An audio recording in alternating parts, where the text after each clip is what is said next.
Get ready, get set. You can already bet it's about that time for that juicy tea. That's right, I'm your host. Many of y'all call me, your girl Penn Peroud. And I got so much to tell you. First of all, let's talk about how I was just talking about Basketball Wives Orlando the other day. And then Megan James went, I guess it was on her page, and basically was saying that she has no idea when Basketball Wives Orlando is set to return. I just think that it's crazy work that VH1 wouldn't even consider. And when I say VH1, I mean Viacom and MTV. It's all the same company. I just think it's crazy that they wouldn't reconsider bringing that show back. If you go in, you can go on Amazon Prime and you can go look up what I'm talking about and go look up Basketball Wives Orlando, because I think that it just was way better than the last running episode of Basketball Wives, with the exception of Brittany Renner. I feel like Brittany Renner really made that other franchise of Basketball Wives, and also Vanessa. Now the OGs, they did what they had to do, and they stood on business. But I feel like if you compare the two seasons, and you see what was going on with Orlando, and it was their first season, then you would understand definitely what was going on and how much drama that they had. Now, let's switch gears a little bit. I want to talk about this situation. May Steven, Twitch boss, rest in peace. I want to talk about this situation where basically Twitch's widow has been going to different online platforms, namely People, and talking about different things. For example, let me read a statement from Twitch's mother, Connie. The recent publications spreading untruths about Steven have crossed every line of decency. As his mother, I will not let these accusations go unanswered. We will not stand by while his name and legacy are tarnished. He doesn't deserve this, and the kids don't deserve this. For the last 2 years, I have remained quiet and away from the public eye to protect my family. My primary focus has been on healing and attempting to remain connected to my grandchildren. But when I read these dreadful claims about my baby, our beloved Steven, I realize I could not stay silent any longer. Our family will ensure his name and memory are protected, and we are committed to defending his honor. And that was a statement released by Connie Boss Alexander, Twitch's mother. Hashtag stand for Steven, hashtag Boss Family United, hashtag SLB, hashtag LLSLB. Now, many outlets have reported that Allison Holker sat down with People, y'all know People magazine, and alleged that Boss, he had dealt with drug addiction. She claims that when she went through his closet, she allegedly discovered some items right ahead of his funeral, saying that she found a cornucopia of drugs, which allegedly included mushrooms, pills, and other substances. Now, this is causing a big thing because the family released a statement through Twitch's mom, and you know that the statement from Twitch's mom doesn't match with what Allison Holker is claiming. I just hope that everybody is able to sit down peacefully and work through everything. I would never think that it would be a good idea to talk to People magazine about anything concerning someone's death. I don't know these people in real life. I don't know what happened, but both statements contradict each other greatly.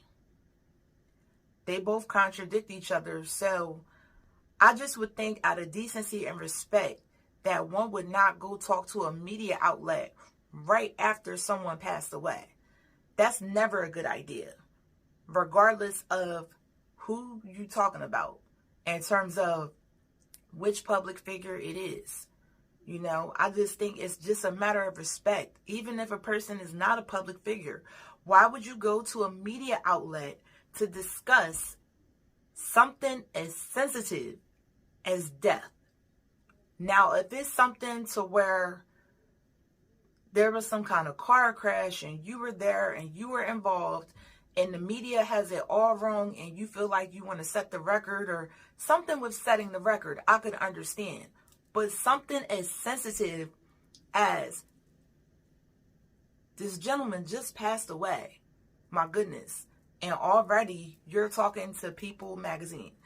Well, Allison Holker has gotten criticized by many bloggers, other media outlets, and etc., basically slamming her. And even people flooding to the comments slamming her, saying, why? You're doing too much. Like, why? Okay, we're going to switch gears. Now, I want to talk about the situation I was kind of touching on before, but this is episode 1. But those who follow me and know me know that I've talked about it before. A certain NBA player who's extremely tall and also on Dancing with the Stars, slamming his baby mom online, talking about her, basically now trying to get her to sign another gag order and threatening to sue her. Well, for one, you put a gag order on her before. That was the whole reason why Royce Reed could not talk about her baby's father on television. I'm not going to say his name because I'm just a humble vlogger. I'm just the humble blogger. I have no money, zero. So you sue me, you're not getting anything because literally I have nothing. But you're just going to waste taxpayer money, drag me into court. So I won't say your name. I'm not going to play that game with you. But if y'all go on Google, y'all know who I'm talking about. Now, also, what Royce Reed was talking about was that there's so much red tape around what's going on with him. Like, first of all, he was dragged into court before because there was a gentleman who basically was saying that he sexually assaulted him. He assaulted him. So, again, this is all you can go look at what I'm talking about. Go fact check.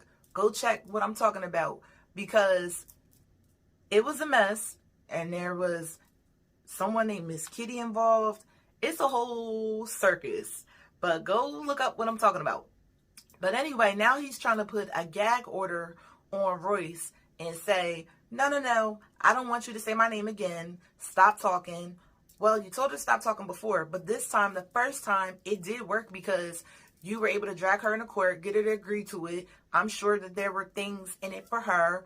Royce was actually able to go on to the show, go on to Basketball Wives, and have a successful run on Basketball Wives and tell her story without saying his name. I know that must have been really hard, but if I could also tell you, if y'all go back and y'all watch Basketball Wives Orlando, there's a young lady on there who is in a similar situation. She cannot say her ex-boyfriend, or I'm not sure if they're still married, or ex-husband's name, because I forgot. But now y'all making me want to go back and watch it. Now I want to watch it. Matter of fact, what I'm going to do is I'm going to start watching it. And then if y'all go to my Facebook page, That Juicy Tea Media, or That Juicy Tea, I will start showing y'all clips of it and going live and making reels to discuss it with y'all. Because I feel like this is what y'all been missing. This is the good show, the guilty pleasure. That's what y'all been missing for sure. Now, also, I'm going to start doing like a tip of the day or tip of the episode. So, my tip for this episode, because I've been getting a lot of people asking me, Penn, how you look so young? How you look so young? Well, for one, you have to drink plenty of water. And also, like, this ties into skincare. You have to drink a lot of water. You have to take care of yourself. You have to make sure you get enough sleep. And I always tell people, I drink water. I mind my business. I stay to myself. And that's some of the things. You got to take care of yourself. You got to get your vitamins, too. Vitamins are essential. Your vegetables, your vitamins, your water. But find the routine that works for you. Take care of you. Pour into you. And I promise you, it'll be worth it. Until next time, tea sippers, see y'all later.